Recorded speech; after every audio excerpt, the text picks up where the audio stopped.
قرآن پاک کی میں نے آیت کریمہ پڑھی، فرمایا ادعونی استجب لکم، تم مجھ سے دعا کرو میں تمہاری دعاؤں کو قبول کرنے والا ہوں۔ سبحان اللہ۔ یعنی اللہ تعالیٰ چاہتا ہے میرے بندے مجھ سے مانگیں، میں ان کو عطا کروں۔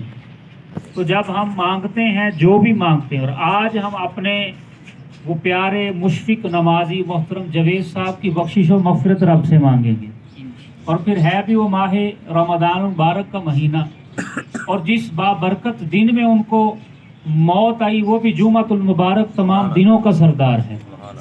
اور میرے آقا کا ایک فرمان کا خلاصہ، جو جمعے کے روز انتقال کرتا ہے اس سے عذاب قبر اٹھا لیا جاتا ہے۔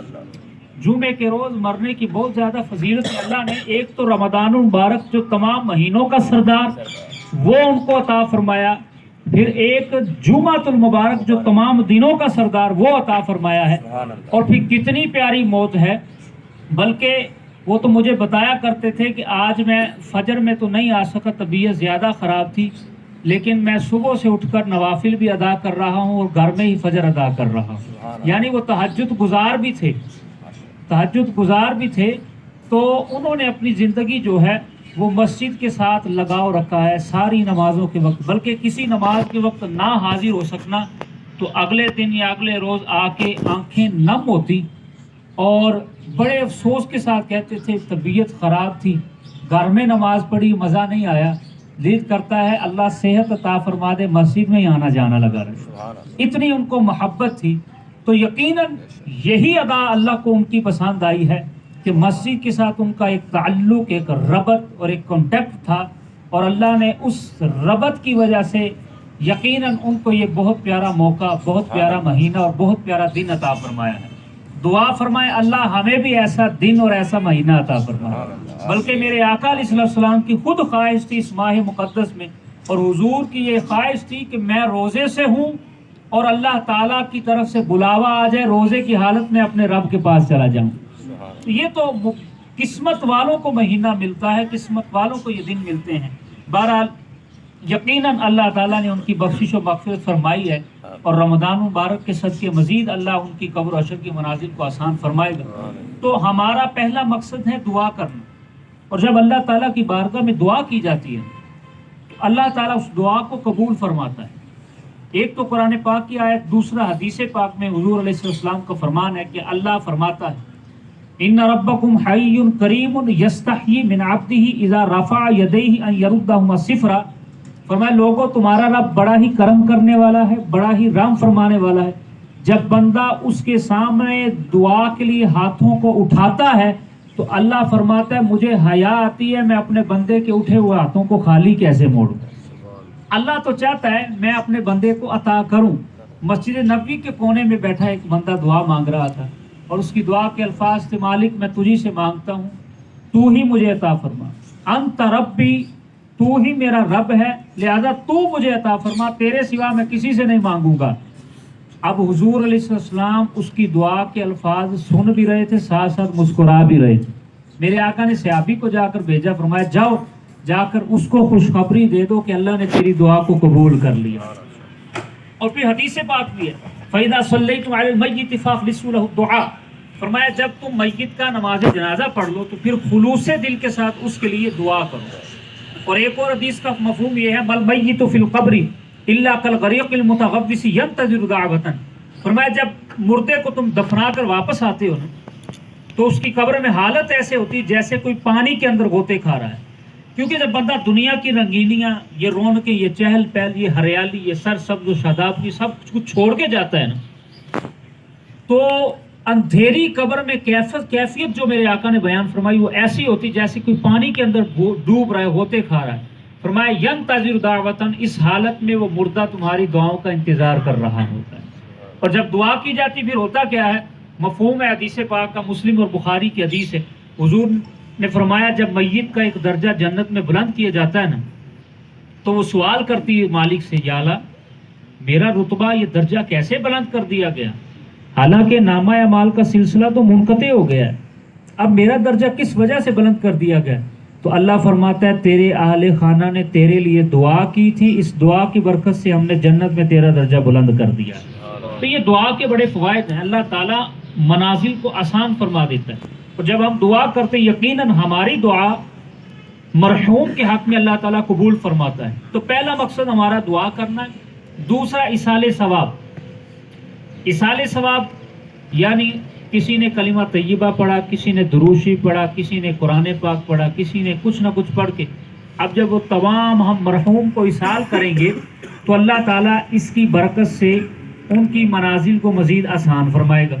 اور حدیث پاک میں بھی حضور علیہ السلام نے فرمایا جب بندے کے دنیا سے والدین چلے جائیں تو جانے کے بعد 4 حق ایسے ہیں جو اولاد کے ذمہ کرم پر باقی رہتے ہیں. پہلا حق کہ ان کا نماز جنازہ پڑھنا، دوسرا ان کے لیے دعائے مغفرت کرنا، تیسرا ان کے ساتھ کیے گئے وعدے کو پورا کرنا، چوتھا والدین یا ان کے جو عزیز و اقربا ہیں، رشتہ دار ہیں، بہن بھائی، ان کے ساتھ حسن سلوک کے ساتھ پیش آنا.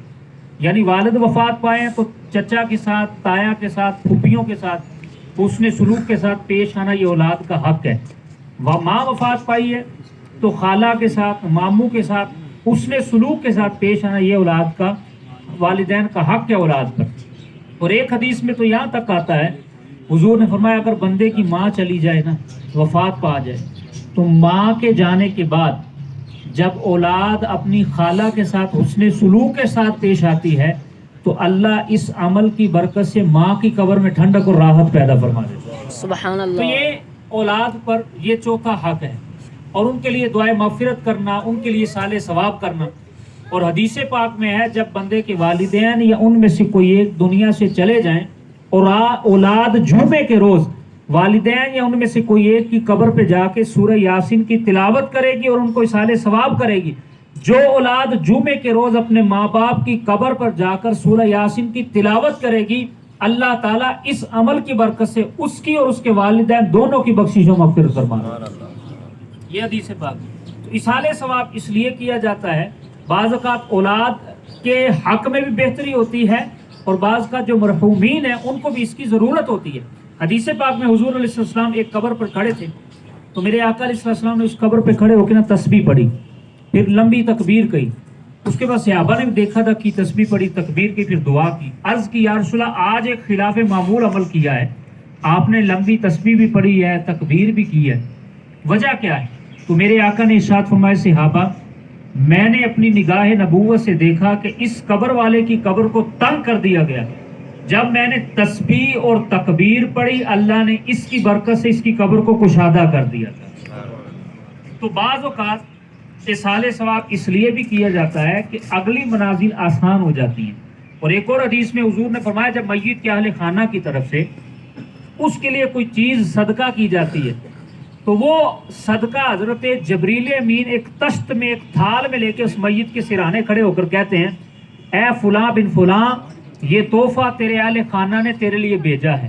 تو حضور نے فرمایا وہ میت اس کو قبول بھی کرتی ہے اور راحت بھی محسوس کرتی ہے.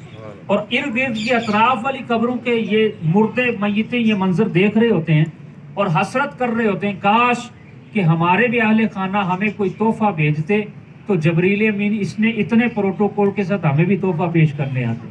تو اصالہ ثواب صدقہ یہ مرحومین کو بڑا ہی فائدہ مند ہے، ان کے لیے ان کو نجات کا. تو آج کا دوسرا مقصد اصالہ ثواب کرنا.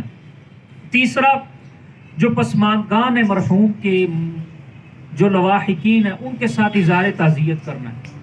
جس طرح جاوید صاحب کے یہ بیٹے تشریف فرمائے، اب ان کو جو ہے وہ صرف ایک بول بولنا ہے کہ جناب اللہ آپ کو صبر عطا فرمائے، اللہ کی رضا ہے. یہ ہے اظہار تعزیت. اچھا یہ عمل چھوٹا سا ہے لیکن حدیث پاک میں اس کا اجر دیکھیے کتنا بلند اور بڑا بیان کیا گیا ہے. حضور نے ارشاد فرمایا جو بندہ دنیا میں اپنے مومن بھائی کے ساتھ اظہار تعزیت کرے گا اللہ تعالیٰ قیامت والے دن اس کو کرامت کا جوڑا پہنائے گا. یعنی قیامت کا وہ دن ہے جب سورج آگ برسا رہا ہوگا، نفس نفسی کا عالم ہوگا، ہر بندہ اپنے پسینے میں ڈوب رہا ہوگا، پریشانی اور کیفیت ہوگی.